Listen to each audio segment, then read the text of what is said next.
বোরকা পরে কে? এমনিতে বোরকা পরে আইছি, মুখ দেখাতে ভালো লাগে না, কেননা প্রতিবেদনের সামনে আসলে অনেকে মুখ দেখতে। পর্দা শুরু করে দিলে নাকি? হ্যাঁ? পর্দা শুরু করছো? হুম। হুম, আগে করছিলে প্রতিবেদন? আগে একটা করছিলাম। কটা করছো? একটা একটাই করো সব? একটাই করেছিলাম, তাও 8-9 মাস আগে। হ্যাঁ, পরে আর আসিনি প্রতিবেদনের সামনে, ঝামেলা ছিলাম তো, তাই আসতে পারিনি। কি ঝামেলা? সেই কারণে ছোটো বোনটা অসুস্থ ছিল। তাই? হুম। কি হয়েছে বোনের? বোনের অপারেশন হলো কিছুদিন আগে, খুব কষ্ট করে মনে করো প্রতিবেদনের সামনে এসে। আর আমি এখানে ছিলাম না, গেছিলাম তো বেড়াতে। তোমার নাম কি? আমার নাম হ্যাঁ, ফারিয়া। নুসরাত ফারিয়া? হুম? নুসরাত ফারিয়া? শুধু ফারিয়া। ফারিয়া তো এই একজন নায়িকা আছে নাম ভারতের। নায়িকা হওয়ার ইচ্ছা নাই, গরিব মানুষ আবার নায়িকা খাইতেই পারি না নায়িকা। যদি কেউ নায়িকা বানাই দেয় আনে তখন? হ্যাঁ, যদি কেউ নায়িকা বানাই দেয়?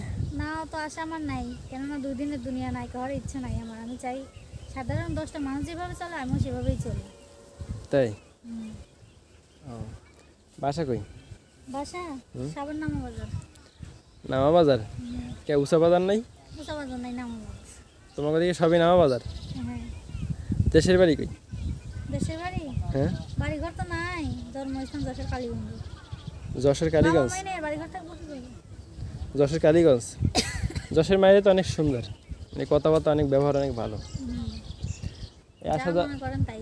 80,000 মধ্যে প্রস্তাব পাও না? বললাম না আগে একটা প্রতিবেদন করছিলাম, কথা বলতে পারিনি, আমি খুব না, সমস্যা। প্রতিবেদন না, এমনি প্রস্তাব পাও না? পাই তো, পাইলে কি হবে? তাদের সঙ্গে তো মনে করেন যদি বিয়ে শাদী করি, হ্যাঁ, তো আমার লাইফটাই নষ্ট হয়ে যাবে। এই কারণে আমি প্রতিবেদনের সামনে এসে ভালো লাগবেন, ছেলে করে গৃহস্থ, আমি তাদের কাছে বিয়ে শাদী করি না। তাদের সঙ্গে সম্পর্ক করে বিয়ে শাদী করি না। প্রতিবেদনে পাওয়া যায় এরকম? পাওয়া যায়, শুনছি তো, শুনেই তো আইসি। তাই? চেষ্টা ইচ্ছে থাকলে উপায় হয়, বুঝছেন? তাই পাইছে এরকম পাইছে কই? পাইছে তো অনেকেই শুনছি। ও, সে গরিব হোক কি ধনী হোক তাতে কিছু আসে না, সুন্দর একটা মানুষ যাতে আমি সারা জীবন আমার পাশে থাকে, কেননা এই দুনিয়া আমার কেউ নেই, আমার ছোটো বোনটা ছাড়া। ছোটো একটা বোন আছে 10 বছর বয়স, হ্যাঁ, সেখানে বাবা মা মারা গেছে। হ্যাঁ, আমরা 2 বোনই এখন চলি, কোনো মতো কষ্ট করে চলি। তাই? ঠান্ডা লাগছে নি? হ্যাঁ, ঠান্ডা লাগছে, এই কিছুদিন আগে বৃষ্টিতে ভিজে ভিজে গ্রাম করছি তো, তাই কাশি হয়ে গেছে। গেরাম করো কা? গ্রাম না করলে খামো কি, খাইতে তো হইব, যে কোনো একটা কাজ করে পেট তো বাঁচাইতে হইব। হুম। তো এখন এই যে প্রতিবেদনে আসছো, হুম। যে প্রতিবেদনে আসছো এখানে তো নাম্বার দেওয়া লাগে, কোনো নাম্বার আছে? নাম্বার তো আছে। কত বলতে পারবা? না, বলতে মুখস্থ নেই। কই নাম্বার কই? বলতে পারি নাই, তাই লেখাপড়া নাই তো, তাই কই নাম্বার কই? আছে, ফোনে আছে? হ্যাঁ আছে। কই নাম্বার? ওই নাম্বার তাহলে এই নাম্বার কয়টা তোমার? নাম্বার একটা। একটা? নাম্বার আবার মাসের কয়টা থাকে? না, আবার নাম্বার আছে না? না, নাম্বার একটাই। নাম্বারটা প্রতিবেদন মনের মতো একটা মানুষকে সঙ্গে আমি সারা জীবন কাটাবো, কেননা আমি খুব অসহায়, আমার একটু আশা ভরসা দিই না। অনেক আছে আশা ভরসা থাকে। এর আগে একটা প্রতিবেদন করছি, তা আমি একটা ছেলের সঙ্গে 2 দিন কথা বলছিলাম, সে বাইরে থাকে সৌদি আরব। সে আমার বলছিল পাশে থাক, দায়িত্ব নিই না, ফোন কিনা দিমু, এমনকি আমি সেলাই মেশিনের কাজও জানি। বলছিল সেলাই মেশিনের কাজ, সেলাই মেশিন কিনা দেবো, পরে দরকার তালা রাখছো না, দেখে দে, দেখে দিয়েছি তো। না। 97 না, নাম লেখা আছে। এই ফারহানা? আমি দেখিয়ে দিব, দেখিয়ে দিব।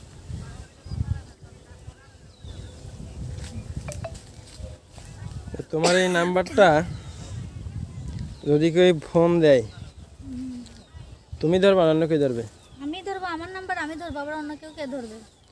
প্রিয় দর্শক, এই ফারিয়ার নাম্বারটা আমরা বলে দিচ্ছি। তার নাম্বারটা হচ্ছে 01797510298। তো এই নাম্বারটা কতদিন খোলা থাকবে?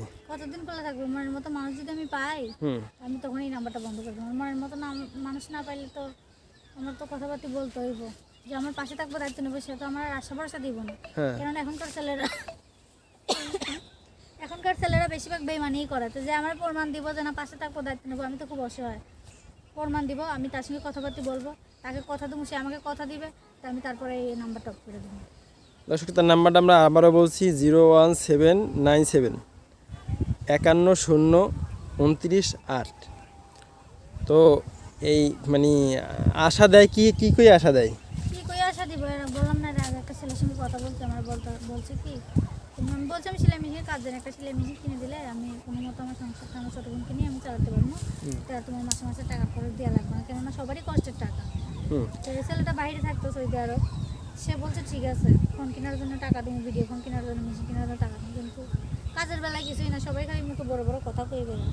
যাক ওই মেশিন ওগুলো বাদ দাও, এখন বিয়ে করা লাগবে, একটা বিয়ে করে মনে করো যে খালি তো বিয়ে করলেই হবে না, সেরকম একটা মানুষ থেকে বিয়ে করতে হবে যে সারা জীবন আমার পাশে থাকবে, কারণ আমি তো এমনি কষ্টের মানুষ, বিয়ের পরে যদি কষ্ট পাইতে আমার বিয়ে হয়ে লাভ হইলো কি? বুঝছি, সারা জীবন কষ্টই পাইছো। কষ্টই তো পাইছি, ছোটকালে বাবা মারাই দিই, ছোটো বোনটাকে নিয়ে অনেক মনে করো কষ্ট করে আমরা চলাফেরা করি। প্রথমে গেলাম ঘুরি, বাসা বাড়ি কাজ করে, যখন সেটা পাই তখন সেটা করে কোনো মতো পেটটা চালাই। তার মধ্যে রুম ভাড়া দিতে হয়, অনেক খরচপাতি আছে না।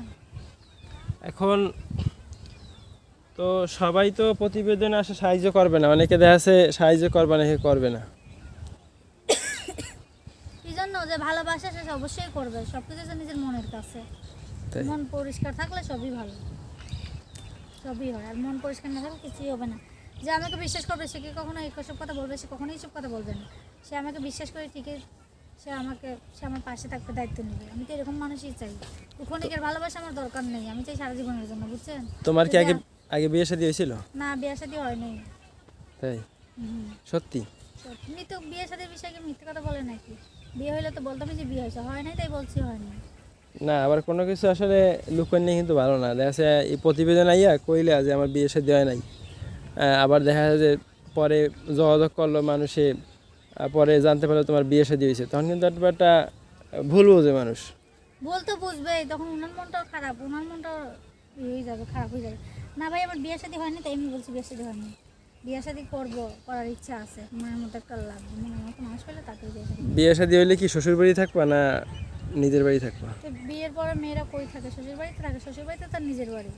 হ্যাঁ। আর আর শ্বশুর শাশুড়ি ননদ ধর এগুলি তো তার আপনজন। তো আমি ওনাদের সঙ্গেই থাকবো, স্বামীর সঙ্গে থাকবো। তাই? যদি কেউ বিদেশ নিয়ে যাচ্ছে তোমাদের? অবশ্যই যাবো, স্বামী যেখানে যাবে সেখানে তো যাইতে হইবে। তার মানে দেশি বিদেশি তোমার কোনো সমস্যা নেই? মোটা চিকন হলে কোনো সমস্যা আছে? কোনো সমস্যা নেই।